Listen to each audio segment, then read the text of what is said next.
प्राचीन समय की बात है जब सृष्टि का संचालन करने वाले त्रिदेव ब्रह्मा, विष्णु और महेश अपनी अपनी शक्तियों और जिम्मेदारियों में व्यस्त थे। एक दिन ब्रह्मा जी को अपनी सृष्टि की रचना पर गर्व हुआ। उन्होंने सोचा, मैं सृष्टि का सर्जन करता हूँ। मेरे बिना ना तो यह संसार होता और न ही इसका संचालन संभव होता। यह विचार उनके मन में अहंकार के बीज बोने लगा। वह सोचने लगे कि उनकी सृष्टि की माया सबसे अमूल्य और सर्वोच्च है। उनके इस विचार को देखकर नारद मुनि को चिंता हुई। नारद जी ने सोचा, यदि ब्रह्मा जी का अहंकार बढ़ता गया तो यह सृष्टि के लिए नाश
के रूप में पाया।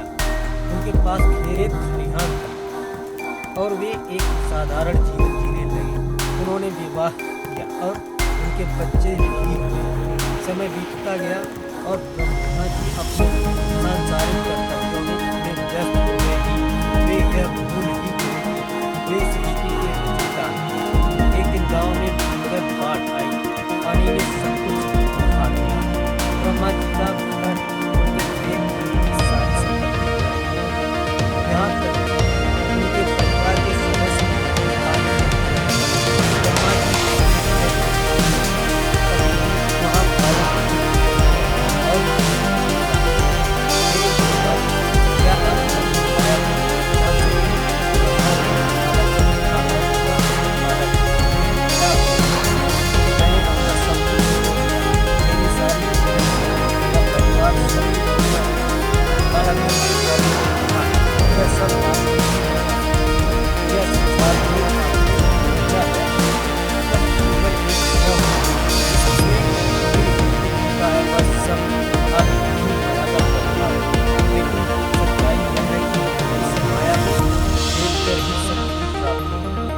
बालक की बात सुनकर ब्रह्मा जी को अपनी गलती का एहसास हुआ। उन्होंने समझा कि उनका अहंकार ही उन्हें उनकी वास्तविकता से दूर कर रहा था। उन्होंने तुरंत अपने मन से अहंकार का त्याग किया और विष्णु जी की और शिव जी को प्रणाम किया। बालक ने ब्रह्मा जी से कहा, हे ब्रह्मा जी, आपकी माया शक्तिशाली है, लेकिन यह कभी भी सत्य से ऊपर नहीं हो सकती। माया का उद्देश्य केवल मनुष्य को भ्रम में डालना है, लेकिन जब वह माया का भेदन करता है तो उसे सच्चा ज्ञान प्राप्त होता है। ब्रह्मा जी ने अपनी भूल स्वीकार की और सृष्टि की रचना और संचालन में अधिक विनम्रता का भाव रखने का संकल्प लिया। उन्होंने समझा कि सृष्टि का असली स्वरूप केवल सत्य, प्रेम और करुणा में है। इस घटना के बाद ब्रह्मा जी ने अहंकार से मुक्त होकर सृष्टि का संचालन किया। इस प्रकार ब्रह्मा जी की माया का भेदन हुआ और सृष्टि को एक नई दिशा मिली। यह कहानी हमें यह सिखाती है कि अहंकार सबसे बड़ा शत्रु है। माया का भेदन केवल तब संभव है जब हम अपने भीतर के सत्य को पहचानें और उसे स्वीकार करें। सच्चा ज्ञान विनम्रता और प्रेम से ही प्राप्त होता है। Thank you.